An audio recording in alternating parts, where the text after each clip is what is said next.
کے طالب ان پہ فرما کرم رب غالب، تجھ سے رحم و کرم کی دعا ہے یا خدا، تجھ سے میری دعا ہے۔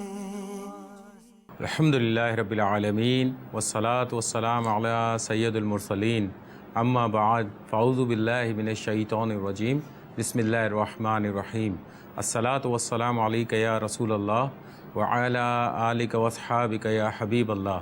الصلاة والسلام علیک یا نبی اللہ وعلی آلک واصحابک یا نور اللہ۔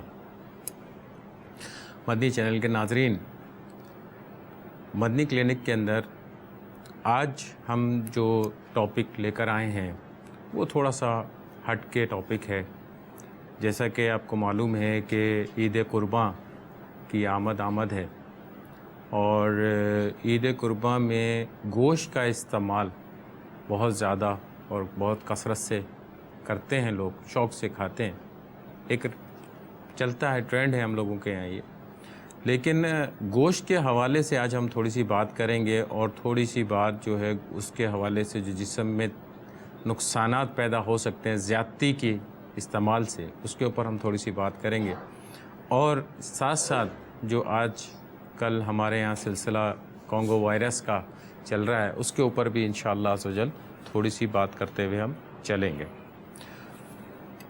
انسان اپنی غذائی ضروریات پوری کرنے کے لیے مختلف قسم کی خوراک استعمال کرتا ہے، جس میں پھل بھی شامل ہوتے ہیں، سبزیاں بھی ہوتی ہیں، گوشت بھی ہوتے ہیں، مشروبات بھی ہوتی ہیں۔ یہ ساری چیزیں انسان جب حاصل کرتا ہے تب جسم کی تمام ضروریات پوری کر پاتا ہے۔ السلام علیکم۔ کیسے ہیں بابو؟ خیریت سے؟ ٹھیک ٹھاک۔ ان تمام چیزوں کی اپنی جگہ پہ خاص اہمیت ہے۔ متوازن غذا کھانا انسانی جسم کے لیے بہت ضروری ہے، اور متوازن غذا جو ہے انسان کو اپنی عمر، صنف اور صحت کے مطابق اعتدال کے ساتھ استعمال کرنی چاہیے۔ دوسرے غذائی اجزاء کے علاوہ گوشت بھی انسانی خوراک کا ایک اہم جز ہوتا ہے، جس سے ہم جسم کو پروٹین، بی کمپلیکس، لحمیات، آئرن اور اس کے علاوہ بہت سی چیزوں سے ہمیں اس سے طاقت ملتی ہے۔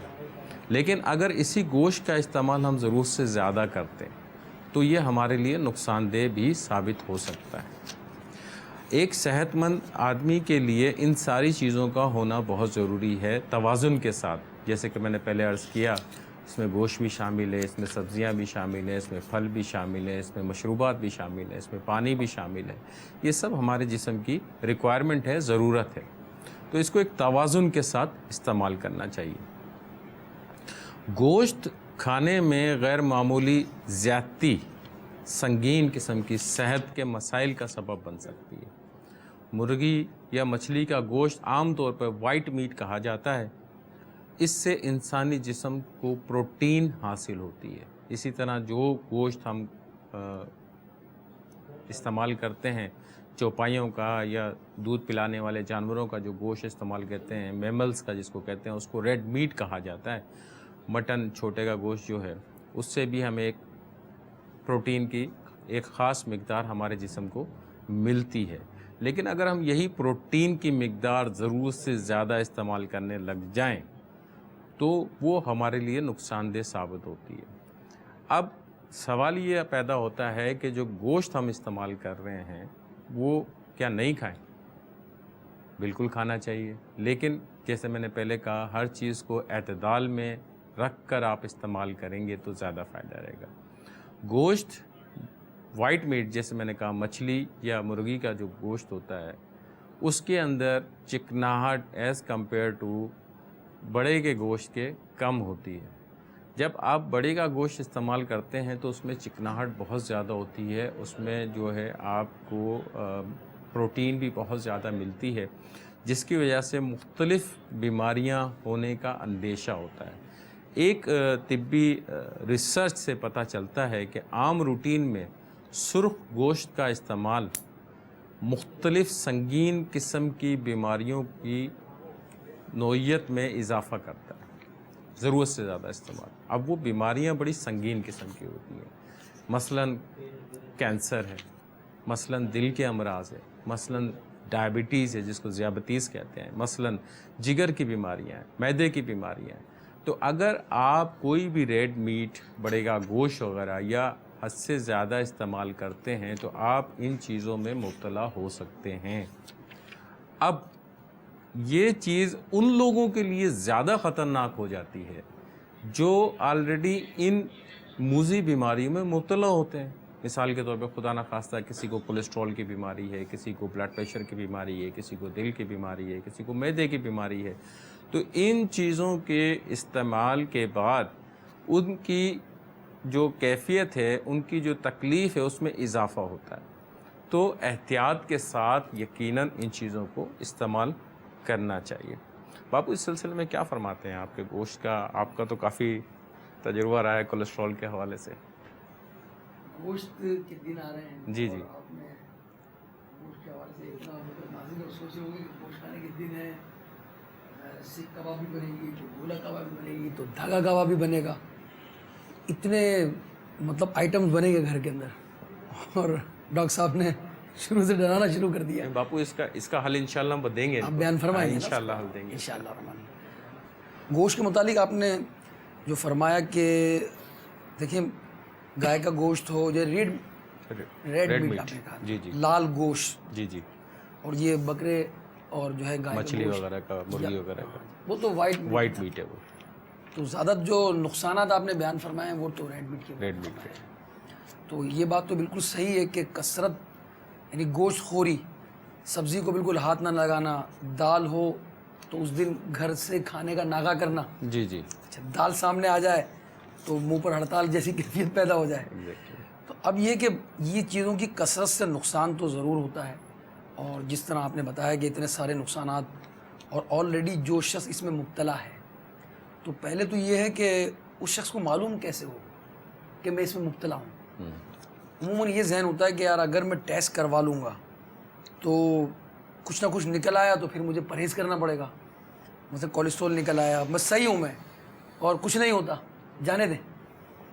تو لکڑ ہضم پتھر ہضم، خصوصاً ان دنوں کے اندر جب یہ گوشت کھانے کے دن ہے، ضرور کھائیے گوشت، جو ہے وہ سیخ کباب بھی لیجیے، آپ مٹن لیجیے، بیف لیجیے، اور قربانی کا گوشت ہے برکت والا ہے، مگر اگر قربانی کا گوشت حد سے زیادہ کھایا جائے گا، اچھا پھر صبح و شام، صبح دوپہر یعنی ناشتہ کیا تو وہ پائی سے ہر ڈش گوشت کی ہوتی ہے، ہر ڈش گوشت کی ہوتی ہے۔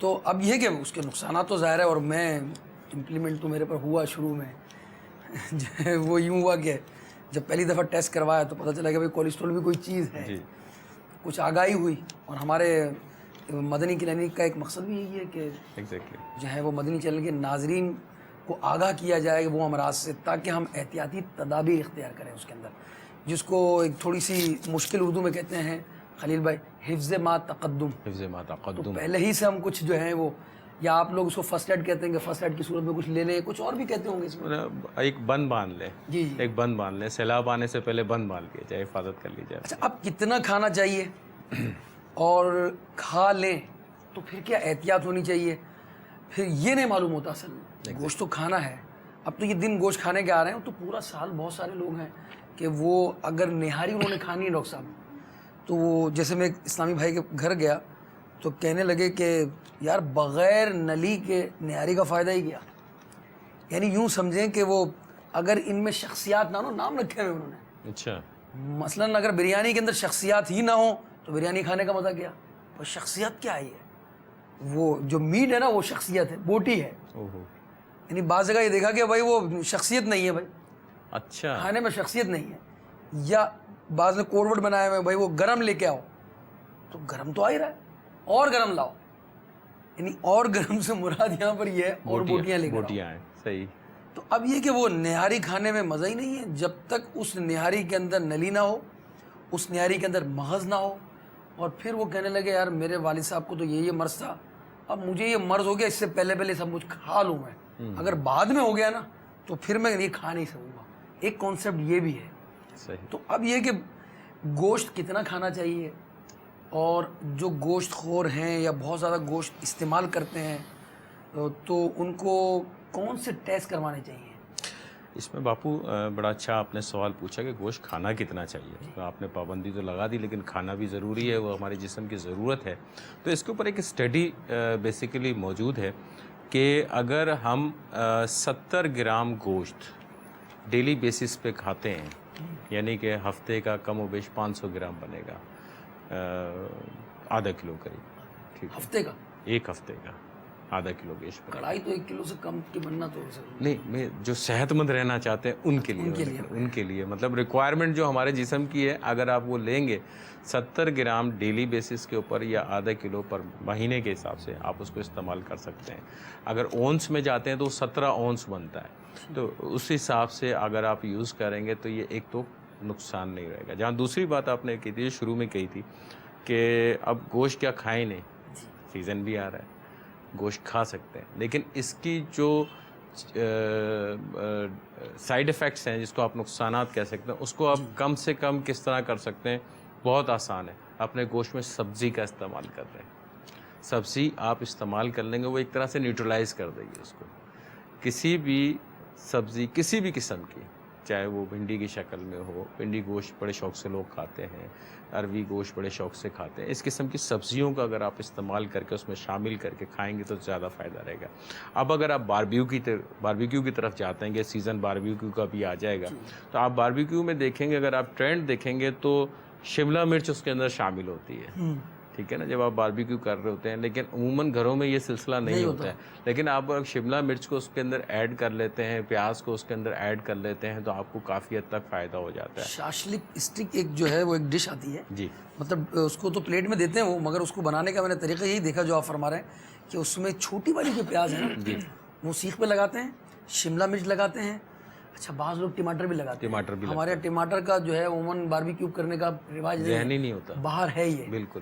تو یہ، اور اس کے ساتھ بیچ میں جو ہے نا وہ لگاتے ہیں وہ گوشت، جی، اور آگے پیچھے وہ پیاز لگا دیا. اب اس کا جو ٹیسٹ ہوتا ہے وہ واقعی وہ ڈفرینٹ ہوتا ہے، بالکل ڈفرینٹ ہوتا ہے. اچھا، اس کے فوائد جو ہیں وہ شامل ہوں گے اس کے، مطلب گوشت بھی کھا رہے ہیں، ساتھ میں ٹماٹر بھی لے رہے ہیں، ساتھ میں پیاز بھی کھا رہے ہیں، اور اس کے ساتھ ساتھ جو ہے وہ جس طرح آپ نے کہا شملہ مرچ ہے، شملہ مرچ بھی شامل کر رہے ہیں. جی، اس کا اپنا فائدہ ہوگا، بالکل فائدہ ہوگا.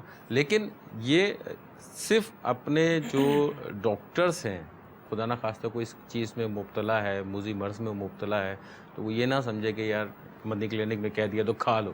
اپنے ڈاکٹر سے مشورہ کر کے پھر آپ استعمال کریں، بجائے اس کے کہ میں نے کہہ دیا کہ آپ یہ کھا سکتے ہیں. نارمل آدمی کھا سکتا ہے یہ، لیکن جو موذی مرض میں مبتلا ہے، کوئی دل کی بیماری میں مبتلا ہے، شوگر کی بیماری میں مبتلا ہے، یا کسی اور مرض میں مبتلا ہے، تو اپنے کنسرن ڈاکٹر سے مشورہ کر کے اس کو استعمال کر سکتا ہے. اس میں کوئی حرج نہیں ہے. اچھا، اس میں چارٹ لے سکتے ہیں ڈاکٹر سے، مثلا اگر کوئی بلڈ پریشر کا مریض ہے، یہ جو آپ گوشت کا فرما رہے ہیں، تو گوشت آپ نے چند ایک باتیں بیان فرمائی، مطلب گوشت جو ہے اس کی کثرت شوگر کو بھی اٹیک کر سکتی ہے. بالکل. گوشت کھانے کی، یعنی ریڈ میٹ کی بات کر رہا ہوں میں، لال گوشت، جی جی، یعنی بکرے کا، بڑے کا، اور اس طرح بھینس کا یا بیل کا. جی، اچھا، یہ بلڈ پریشر پہ بھی اٹیک کر سکتی ہے، بالکل.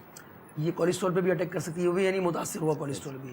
کینسر کا بھی آپ نے کہا کہ زیادہ اس کی کثرت جو چانسز ہے، بن سکتے ہیں. کیا کڈنی پر بھی اس کے اثرات ہوتے ہیں؟ دیکھیں، اب کڈنیز کی اگر ہم بات کرتے ہیں تو اب جب آپ ضرورت سے زیادہ گوشت کھا لیتے ہیں، ٹھیک ہے، تو ایک بیماری ہوتی ہے جس کو آپ کہتے ہیں گاؤٹ ہماری میڈیکل ٹرمینالوجی کے اندر، اور ایک ٹیسٹ ہم اپنے مدنی ماحول کے اندر عموماً ایڈوائز کرتے ہیں یورک ایسڈ کا. یورک ایسڈ وہ اسی وجہ سے کروایا جاتا ہے کہ جب یہ چیزیں استعمال کر رہے ہوتے ہیں تو اس کی اضافی ہو جاتا ہے، جسم کے اندر زیادہ ہو جاتا ہے، زیادتی ہو جاتی ہے کافی زیادہ. وہ ڈائریکٹلی آپ کی کڈنی پہ افیکٹ کرتی ہے. اچھا، کڈنی پہ بھی افیکٹ کرتی ہے، پلس آپ کے جو چھوٹے جوائنٹس ہیں، چھوٹے جوڑ ہیں، اس پہ بھی اثر کرتی ہے. تو یہ جوائنٹس یہ درد کرنا شروع کر دیتے ہیں. جی. اچھا، پھر یہ گھٹنے میں بھی وہ درد کر کرتے دیتے ہیں. کلائیاں ہیں یا چھوٹی انگلیاں جو ہیں پیروں کی، اس میں بھی تکلیف ہونے لگ جاتی ہے. تو یہ ڈیفینیٹلی الٹیمیٹلی آپ کی تمام باڈی کا جو فنکشن ہے اس میں کہیں نہ کہیں متاثر ضرور کرتا ہے اگر آپ ضرورت سے زیادہ استعمال کرتے ہیں. یورک ایسڈ جو آپ نے فرمایا ابھی کہ گوشت کھانے کی کثرت سے یورک ایسڈ بڑھ جاتا ہے. جو ڈاکٹر بعض اوقات کہتے بھی ہیں کہ آپ ریڈ میٹ یوز نہیں کریں گے جو یورک ایسڈ. جی. اب وہ بڑا سا ایک دھچکا سا لگتا ہے کہ یار گوشت کھانا میں بند کر دوں گا, گوشت نہیں کھاؤں گا. بعض اوقات تو یہ بھی کہتے ہیں کہ آپ گوشت ہی چھوڑ دیں, اگر کھانا ہی چاہتے ہیں تو آپ فش لے لیں یا آپ چکن لے لیں. اچھا, اس کے لیے کوئی عمر ہے کہ یورک ایسڈ جو ہے کیا کس عمر تک کے لوگ, مثلا 15 سال 18 سال, اب تو میں جوان ہوں, مجھے کیا یورک ایسڈ نے اثر کرنا ہے, مجھے جو ہے گوشت نے کیا میرا نقصان کرنا ہے؟ یہ عموماً جو ہے نوجوان ہوتے ہیں وہ کہتے ہیں بھائی یہ آپ لوگوں کے لیے ہے, ہمارے لیے جو ہے نا یہ باتیں نہ بیان کریں, ہمیں کھانے دیں, ہمارا کھانے کے دن ہے, اور یہ یورک ایسڈ وغیرہ ہمیں نہ بیان کریں. نہیں, بالکل کھانا چاہیے لیکن وہی اعتدال کے ساتھ. اگر آپ کوئی چیز استعمال کر رہے ہیں تو اس کو آپ یوٹیلائز بھی کریں. اب ہماری وے آف لائف اس قسم کی ہو گئی نا, یوٹیلائزیشن نہیں ہے. آپ کا کام جو ہے نا وہ آپ کی جو جسم ہے وہ اس کو پورا کرتا ہی نہیں ہے. کالر وائٹ والا کام ہے, سیٹ پر بیٹھے ہوئے گاڑی ڈرائیو کرنی ہے یا کمپیوٹر چلا رہے ہیں, سارا لیپ ٹاپ کو لے کے بیٹھے ہوئے ہیں. ایگزیکٹلی. نہیں, میرے یہاں سوال ہو سکتا ہے کہ کس عمر تک یورک ایسڈ جو ہے وہ افیکٹ کر سکتا ہے, یہ کچھ ہے ایسا کچھ؟ دیکھیں, اس میں کوئی خاص ایکچوئل عمر نہیں ہوتی, لیکن ایک اسٹڈی کے مطابق یہ 30 ایئرس کے بعد زیادہ زور پکڑتا ہے کہ 30 سال کے بعد جا کے جو ہے نا اس نے زور پکڑنا شروع کر دیتا ہے. لیکن کوئی اسپیسیفکلی کوئی ایسی اسٹڈی سامنے نہیں آتی ہے کہ ہم اس کو کوئی اسپیسیفکلی ٹائم دے دیں, ڈیٹ دے دیں اور ایج دے دیں کہ اس کے بعد ہی ہو سکتا ہے. ہم نے تقریباً 20-22 سال کی عمر میں بھی دیکھا ہے کہ یورک ایسڈ لیول بڑھ جاتا ہے. لازمی بات ہے جب ان کا وزن زیادہ بڑھا ہوا ہے. بعض ایسے بچے بھی ہوتے ہیں جن کا وزن ان کی عمر کے حساب سے اوور ویٹ ہوتے ہیں کافی زیادہ, ان میں یہ کافی چانسز ہوتے ہیں. بعض بچیاں ایسی ہوتی ہیں جن کے جوائنٹس کی تکلیف شروع ہو جاتی ہے, ہونے لگ جاتی ہے, جب ان کو کروایا جاتا ہے تو یورک ایسڈ لیول بڑھا ہوا ہوتا ہے ان کا. پرابلم وہیں آتی ہے کہ ہمارا جو کھانے کا جو اسٹائل ہے نا وہ تقریباً چینج ہو چکا ہے. کتنے پرسنٹ لوگ سبزیاں شوق سے کھاتے ہیں, یا کتنے پرسنٹ لوگ دالیں شوق سے کھاتے ہیں, یا فروٹ کا استعمال شوق سے کرتے ہیں؟ بہت کم لوگ ہوتے ہیں جو اس کو متوازن لے کے چل رہے ہوتے ہیں. ورنہ ٹرینڈ آج کل فاسٹ فوڈ کا ہے, اور فاسٹ فوڈ میں ہے ہی سارا گوشت, اس کے علاوہ تو کوئی چیز ہے نہیں. فاسٹ فوڈ میں سبزی تو ہے ہی نہیں, فاسٹ فوڈ میں ہے ہی گوشت سارا کا سارا. تو آپ ہمارے یہاں جو اکثریت ہے وہ فاسٹ فوڈ کو پسند کرتی ہے. فاسٹ فوڈ میں زیادہ تر جو 6 ہفتوں کی چکن ہے نا وہ انجیکشن والی, وہ تو دیسی تو خرید نہیں سکتے. وہ ایک الگ اسٹوری آ جاتی ہے, وہ الگ ہی کہانی ہوتی ہے. کریں گے اس پر انشاءاللہ بات, کہ جو ہے وہ ایک نیچر سے ہٹ کر ایک چیز جو ہے گروتھ کر رہی ہے, وہ تو ظاہر اس کے سائڈ افیکٹ تو ہوں گے. آپ نے یہ کہا کہ گوشت کے اندر کچھ چیز شامل کی جائے. خلیل بھائی, تو سبزیوں کے بھی تو فوائد ہیں ہی ماشاءاللہ, لوکی شریف ہے, اور سبزیوں کے حوالے سے جیسے کہ ڈاکٹر صاحب نے فرمایا کہ سبزیاں اس میں شامل کی جائیں, تو اس کے ساتھ ساتھ کچھ ایسی چیزیں ہوتی ہیں کہ جو کھانوں میں اگر استعمال کی جائیں, یعنی الائچی ہو گئی, خشک دھنیا ہو گیا, اسی طرح سے ثابت زیرہ ہے, اور پودینہ ہے, تو دار چینی ہے. اس طرح کی جو چیزیں ہیں اگر یہ ہم کھانے میں یہ بھی استعمال کریں گے تو انشاءاللہ عز و جل یہ اشیاء جو ہیں غذا کو ہضم ہونے میں جیسے مدد کریں گی, تو انشاءاللہ پھر اس سے بھی کچھ اس کے جو نقصانات ہیں اس میں کمی واقع ہو سکتی ہے. اسی طرح سے یہ کہ کھانوں کے ساتھ اگر پودینے اور زیرے کی کوئی چٹنی وغیرہ بھی اگر استعمال میں رکھی جائے تو اس سے بھی جو ہے ہضم ہونے میں جیسے فائدہ ہو. جی, زیرہ جیسے شامل کر لیا جائے, اور اس کا رائتہ جیسے عموماً بنایا ہی جاتا ہے تو اس میں زیرہ شامل کر لیا جائے, پودینہ اس میں شامل کر لیا جائے. پھر اسی طرح سے شیخ طریقت امیر علیہ سنت دامت برکاتہم العالیہ کئی بار آپ نے جیسے مدنی مذاکروں میں اس طرف توجہ دلوائی ہے, ارشاد فرماتے رہتے ہیں آپ کہ گوشت کے اندر خود بھی جو ہے نا روغن موجود ہوتا ہے, آئل موجود ہوتا ہے. تو اب جو گوشت پکائیں جیسے, تو کم از کم آپ نے فرمایا کہ وہ گوشت پکانے والا تو اس کا جو ڈبہ ہے آئل کا وہ کہیں چھپا دے, سائڈ میں رکھ دے, اس طرح کا مفہوم ہے. تو یہ ہے کہ وہ ایک گوشت ہے وہ خود بھی اس کے اندر بہت سارا آئل موجود ہوتا ہے, پھر وہ ٹھیک ٹھاک آئل اس میں ڈالا بھی جاتا ہے. تو یوں اس کے اگر پھر اعتدال سے زیادہ کھایا جاتا ہے تو یوں اس کے نقصانات میں اضافہ ہو جاتا ہے۔ اگر اس میں ہم لوکی شریف بلکہ حضور علیہ السلام سے ثابت بھی ہے کہ آپ جو ہیں وہ جو پیالہ مبارک تھا جس پر آپ تناول فرما رہے تھے جس سے، تو آپ اپنی انگشت مبارک سے جو ہے وہ کدو شریف کے جو ہے وہ قتل آپ لے رہے تھے اور استعمال فرما رہے تھے آپ۔ تو جو ڈاکٹر صاحب آپ نے کہا کہ اس میں اگر گوشت کے ساتھ لوکی کو شامل کر لیں، کدو شریف کو شامل کر لیں، بہت ساری چیزیں ایسی ہوتی ہیں کہ جس کے اپنے یوں سمجھ لیں کہ جس طرح یہ ہماری جڑی بوٹیاں ہیں، جی جی، تو اب اس میں بعض چیزیں اس کی خواص ہیں، بعض گرم ہیں جس کی تاثیر جس کو ہم کہتے ہیں عام زبان میں، تو وہ گرم ہوتی ہے اور بعض کی تاثیر سرد ہوتی ہے۔ تو اگر وہ دونوں چیزوں کو ملا لیا جائے، یعنی ایک چیز کھا رہے ہیں ہم اور اس کے ساتھ اس چیز کو دوسری چیز کو شامل کر لیا جائے، میں نے پچھلے سلسلے میں بھی عرض کیا تھا، تو دونوں کے ملنے سے، گرم اور سرد کے ملنے سے یوں سمجھ لیں کہ اب نیوٹرل ہو جاتا ہے، وہ اعتدال پر چیز آ جائے گی۔ اور جو ہے وہ مثلاً جیسے کہ آپ کھجور کھا رہے ہیں اور کھجور کے ساتھ ککڑی آپ نے استعمال کر لی، تو کھجور گرم ہے اور ککڑی جو ہے وہ تر ہے، تو دونوں جب ملیں گی نا تو اس کے جو سائیڈ ایفیکٹ ہوں گے کھجور کا، اگر کسی کو ہیں اس کھجور کھانے سے، تو انشاءاللہ الرحمن وہ نہیں ہوں گے انشاءاللہ الرحمن۔ اور اسی طرح کھجور کے ساتھ تربوز استعمال کر لیں، اسی طرح کھجور کے ساتھ جو ہے وہ کھیرا استعمال کر لیں، تو ایسے گوشت کے ساتھ اگر یہ کدو شریف ہم استعمال کریں گے انشاءاللہ الرحمن تو اس کے فوائد ہوں گے۔ لوکی کے علاوہ اور بھی بہت ساری سبزیاں آتی ہیں، ٹنڈے ہیں، یہ ایک ہی فیملی ہے، ایک ہی فیملی ہے، ٹنڈے ہو گئے، اسی طرح تورائی ہے، تورئی ہو گیا، تو یہ عموماً وہی جو آپ نے کہا کہ بچے تو یہ چیز استعمال نہیں کرتے۔ اس میں میں نے ایک بات جو اپنی زندگی کے اندر نوٹ کی کہ جن بچوں کو والدین شروع ہی سے سبزی کا عادی نہیں کرتے تو وہ بچہ پھر بڑا ہو کر سبزی نہیں استعمال کرتا، تو اس میں کوشش یہ کی جائے کہ کسی نہ کسی طریقے سے انہیں سبزی کا استعمال کروایا جائے تاکہ جو ہے وہ سبزی کھانے کے عادی بن جائیں، ورنہ وہ یہ فاسٹ فوڈ کلچر جو ہے وہ تو عام ہو چکا ہے۔ ہمارے ساتھ ڈرا بیک ہی یہی آ گیا ہے کہ ابھی جو ہمارے پاس جو کلینکس میں پیشنٹس آتے ہیں ان کی جو اگر ہم ہسٹری کے اوپر جاتے ہیں، ڈیٹیلز میں معلومات لیتے ہیں، تو ہمیں کہیں نہ کہیں ایسا لنک مل جاتا ہے کہ ان کی فائبر، ان کی غذا کے اندر فائبرز موجود نہیں ہیں، ٹھیک ہے۔ اب فائبر ہمیں کہاں سے ملتا ہے؟ فائبر ہمیں ملتا ہی سبزیوں سے ہے، فائبر ہمیں ملتا ہی فروٹ سے ہے، فائبر ہمیں ملتا ہی ان چھنے آٹے سے ہے۔ اب یہ انفارچونیٹلی تینوں چیزیں ہمارے جو دسترخوان سے ہٹ گئی ہیں۔